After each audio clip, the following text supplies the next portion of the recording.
আসসালামু আলাইকুম রহমতুল্লাহি ওয়া বারাকাতুহু। সম্মানিত দর্শক, প্রধানমন্ত্রী তারেক রহমান সাহেবের ভারত সফর স্থগিত হয়েছে, সাসপেন্ড। কেন হয়েছে, কি কারণে হয়েছে, সরকারের পক্ষ থেকে ইন ডিটেলস বলা হয়নি। বিভিন্ন পত্রপত্রিকা, যারা রাজনৈতিক বিশ্লেষক রয়েছেন, ইউটিউবে যারা কন্টেন্ট তৈরি করেছেন, তারা নিজ নিজ ধারণা অনুযায়ী নানা রকম ন্যারেটিভ তৈরি করেছেন। কিন্তু ইন ডিটেলস আসলে আমি যতটুকু শুনেছি, আমার আসলে কারো বক্তব্য ইন ডিটেলস মনে হয়নি। এমনকি সরকারে যারা কর্তা ব্যক্তি রয়েছেন, যারা এই ভারতের বিষয়টি দেখছেন, আমার কাছে মনে হচ্ছে যে এই যারা এই বিষয়গুলো হ্যান্ডেল করছেন, দে আর নট দ্য প্র্যাগম্যাটিক। দ্বিতীয়ত, এই যে পররাষ্ট্র বিষয়গুলো, যেমন শামা ওবায়দ আছেন, মাহাদি আমিন আছেন, খলিলুর রহমান আছেন, মানে তারা কেউই ভারতের গুড বুকে নেই। দ্বিতীয়ত, এখানে অজিত দোভালের সঙ্গে সাম্প্রতিক সময়ে প্রধানমন্ত্রীর মিলিটারি সেক্রেটারি রূপে এক ভদ্রলোকে পাঠানো হয়েছে। সেই ভদ্রলোক হয়তো প্রধানমন্ত্রীর খুব ঘনিষ্ঠজন, তাকে বিশ্বাস করেন, কিন্তু মিলিটারি ডিপ্লোম্যাসি, তারপর সিভিল ডিপ্লোম্যাসি, ইন্টারন্যাশনাল ডিপ্লোম্যাসি, কোনো একটা বিষয়ে তার যে সফলতা, বিশেষ করে অজিত দোভালের মতো দুনিয়া কাঁপানো একজন কূটনীতিবিদ, একজন মিলিটারি স্পেশালিস্ট, একজন মানে যাকে বলা হয় এ যুগের practical James bond. James bond বলতে আমরা যা বুঝি, সে যদি সেলুলয়েডের পর্দা থেকে বের হয়ে এসে ভারতের মতো একটা বিশাল রাষ্ট্রে ঠিক সেই জেমস বন্ডের মতো বিভিন্ন কাণ্ড ঘটান, সেই কাণ্ডের হোতা হলেন এখন অজিত দোভাল। এবং ভারতে অজিত দোভালের যে প্রভাব, তার যে গ্রহণযোগ্যতা এবং তার জনপ্রিয়তা, ভারতবর্ষের দ্বিতীয় পিস স্বাধীনতার পরে এখন পর্যন্ত আসেনি। তাকে কংগ্রেস পছন্দ করে, মোদি পছন্দ করেন, তাকে সোনিয়া গান্ধী, রাহুল গান্ধী পছন্দ করেন, তাকে মিলিটারি পছন্দ করে, সিভিল সার্ভিস পছন্দ করেন, each and everybody. Shahrukh Khan, Aamir Khan থেকে শুরু করে চলচ্চিত্র জগতের যত মানে যাকে বলে গ্ল্যামার্স রয়েছেন, সব গ্ল্যামারের মধ্যে এই মুহূর্তে ভারতের সবচেয়ে মানে গ্ল্যামারাস যে পার্সোনালিটি, তিনি হলেন অজিত দোভাল। তার একটা অটোগ্রাফের জন্য, তার সাথে বসার জন্য, তার সাথে একটু কথা বলার জন্য এই যারা নায়িকা গায়িকা রয়েছেন, পাগলের মতো যাকে বলা হয় বসে থাকেন। কঙ্কনা রানাওয়াত আপনি চিনেন, যে এই মুহূর্তে খুব আউটস্পোকেন একজন সংসদ সদস্য এবং ভারতের অন্যতম শীর্ষ সিনেমার নায়িকা। কয়েক বছর আগে তার একটা সাক্ষাৎকার দেখেছিলাম, তাকে জিজ্ঞাসা করা হয়েছিল যে আপনার স্বপ্ন কি। আমি আসলে তখনও পর্যন্ত অজিত দোভালের নাম শুনিনি। তো তিনি বলছিলেন যে অজিত দোভালের সঙ্গে যদি আমার কখনো দেখা হয়, তার সঙ্গে যদি আমি 1 মিনিটের জন্য কথা বলতে পারি এবং তার একটা অটোগ্রাফ সংগ্রহ করতে পারি, আমার জীবনে এসে তার কোনো প্রাপ্তি নেই। তো বোঝার চেষ্টা করুন যে কঙ্কনা রানাওয়াত যখন এই কথা বলছেন আজ থেকে 5-7 বছর আগে, আর যে সময় আমার মতো মানুষ আমরা অজিত দোভালের নাম শুনিনি, ঠিক সেই সময় ভারতের অভ্যন্তরে অজিত দোভাল কোন পর্যায়ে তার মানে যাকে বলা হয় জনপ্রিয়তা, গ্রহণযোগ্যতা, দক্ষতা, অভিজ্ঞতা পৌঁছে গেছে। তো সেই অজিত দোভালের সঙ্গে বৈঠক করতে প্রধানমন্ত্রীর পক্ষ থেকে যাকে পাঠানো হলো, আমি এই তাদের দুজনের হ্যান্ডশেক করার ছবি দেখলাম, সবকিছু দেখলাম। এটা বিবেচনা আমি কিছু বললাম না, যেহেতু তিনি সরকারকে রিপ্রেজেন্ট করবেন। কাজেই এখানে কি হয়েছে না হয়েছে এটা আমি বলতে পারবো না। এর আগে সেখানে গেলেন জনাব খলিলুর রহমান। খলিলুর রহমান বেশ কয়েক দফা তিনি ফেল করেছেন। তিনি সেই এখন তো তিনি পররাষ্ট্রমন্ত্রী, তার আগে তিনি যখন নিরাপত্তা উপদেষ্টা ছিলেন, সেই সময়টাতে প্রাণান্ত চেষ্টা করে তিনি সাইড লাইনে বিমস্টেকের বৈঠকে নরেন্দ্র মোদী এবং ডক্টর মোহাম্মদ ইউনূসের সঙ্গে জাস্ট একটা বৈঠকের ব্যবস্থা করতে পারেননি। আবার যখন জয়শঙ্কর বাংলাদেশে এলেন, সেই বেগম জিয়ার যেটাকে বলা হয় ফিউনারাল যে অনুষ্ঠান, জানাজার অনুষ্ঠান, সেখানে অংশগ্রহণের জন্য।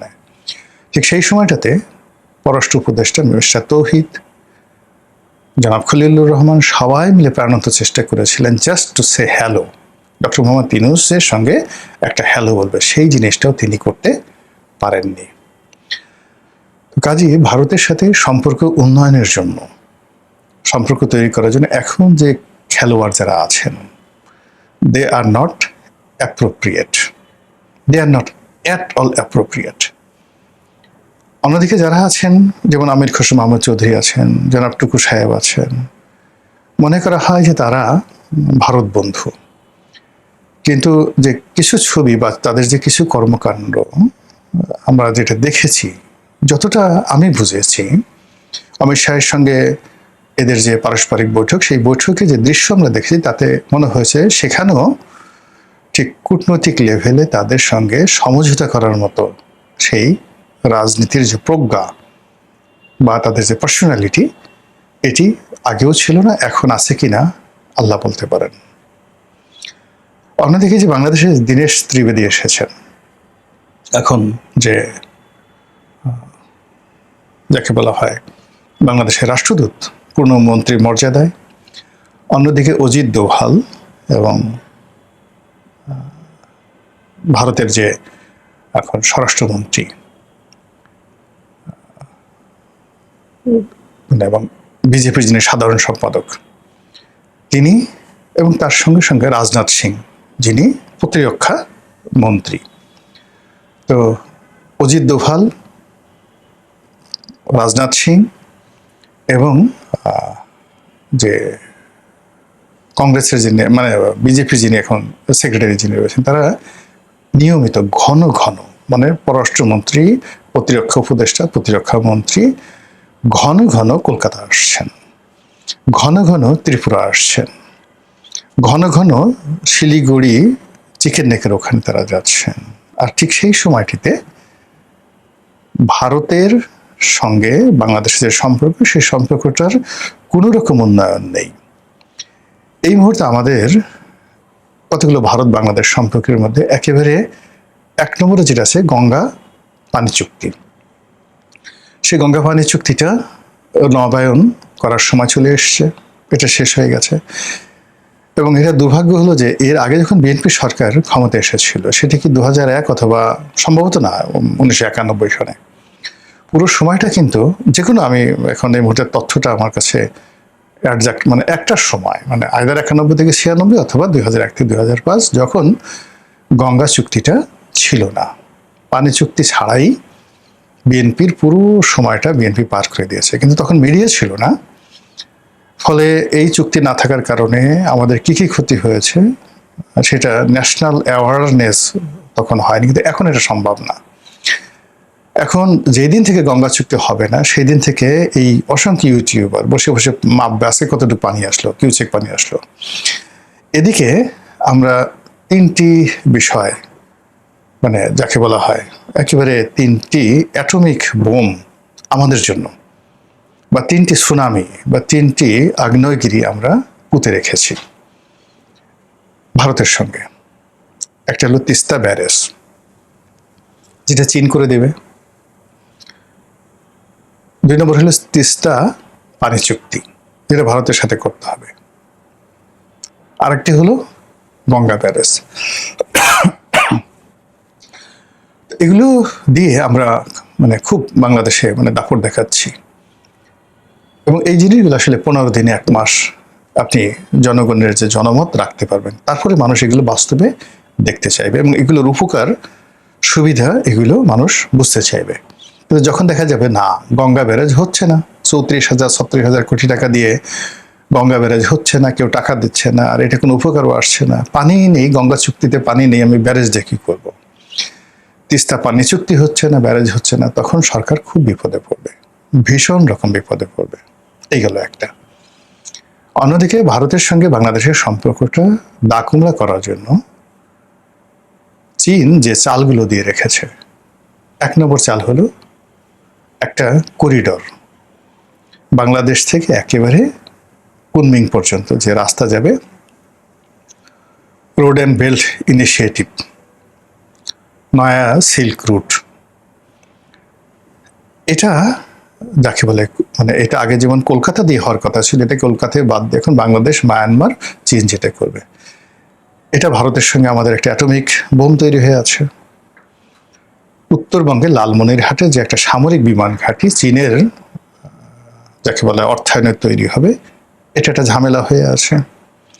উত্তরবঙ্গে 1000 বেডের বেশ কয়েকটি চীনা যাকে বলা হয় হাসপাতাল তৈরি হবে, এগুলো নিয়ে সমস্যা আছে। এগুলো হলো প্র্যাকটিক্যাল, একদম দৃশ্যমান। আর এর বাইরে 2001 থেকে 2006 সন পর্যন্ত সেই 10 ট্র্যাক মামলা, ভারতের বিচ্ছিন্নতাবাদীদেরকে চীনা মদত এবং বাংলাদেশের ভূমি ব্যবহার করে, এই বিষয়গুলো সরকারের সঙ্গে আসলে ভারত সমঝোতা করতে চাচ্ছে। আমরা সবাই জানি যে তারেক রহমান সাহেবের ক্ষমতা আরোহণ, তার দেশে আসা, এর পেছনে ভারতের একটা নিদারুণ আশীর্বাদ ছিল।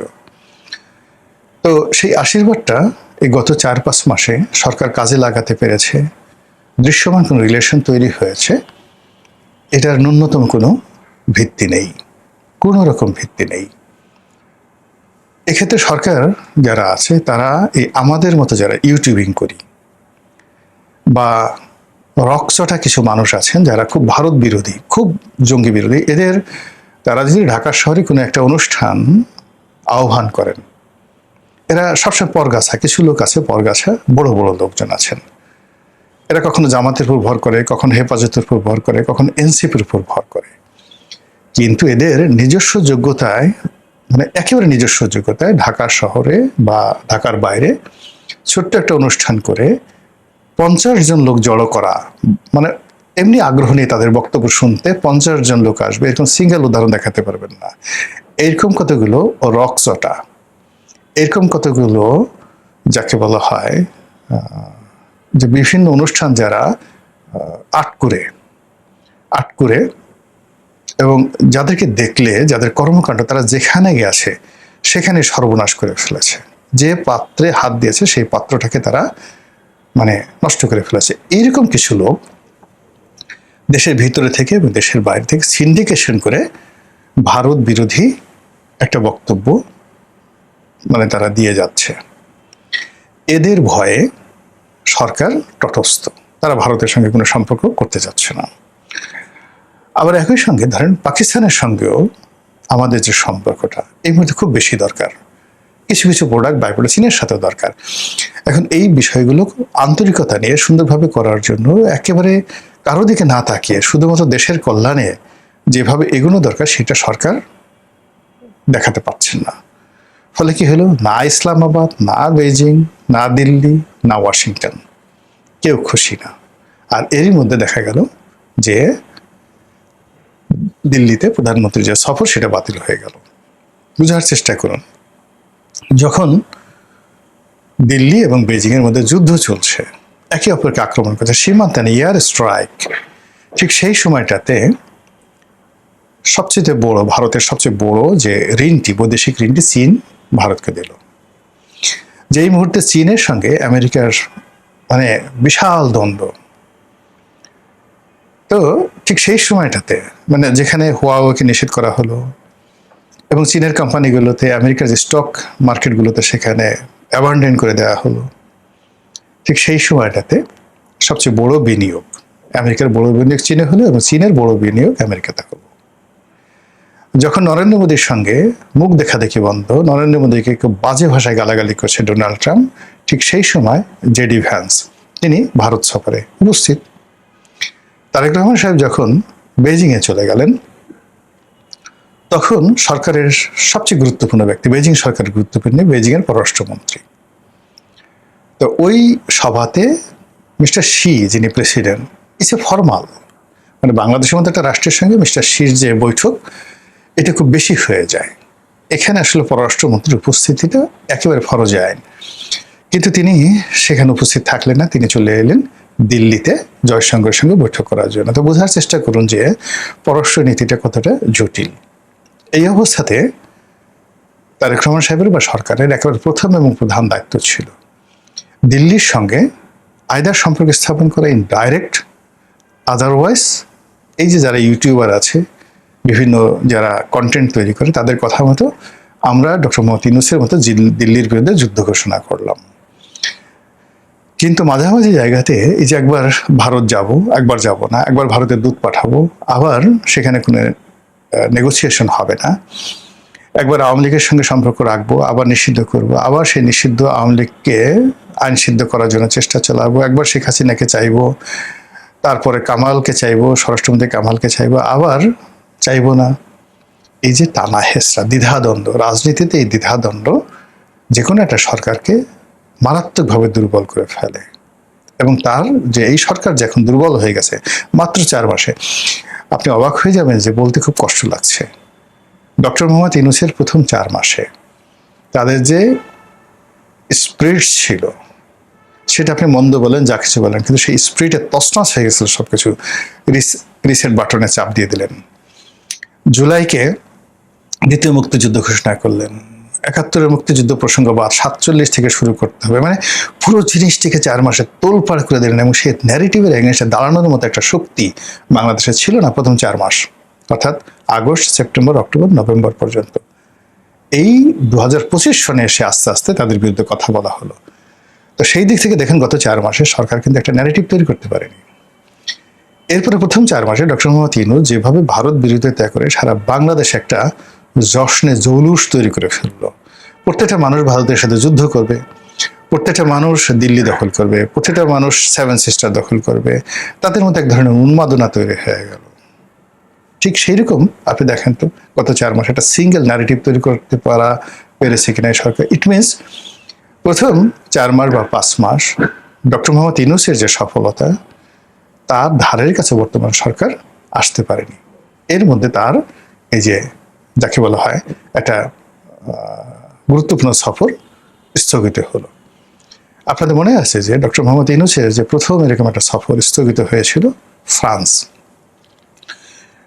তো উনি দুটো জায়গাতে, প্রথম অপমানটা হয়েছেন গিয়ে ইংল্যান্ডে গিয়ে তিনি প্রাণান্ত চেষ্টা করলেন ইংল্যান্ডের প্রধানমন্ত্রীর সাথে দেখা করার জন্য। তিনি সেটা দেখা করতে পারলেন না এবং ওখানে তিনি অকারণে ইউলিপ সিদ্দিকের সঙ্গে গন্ডগোল করলেন।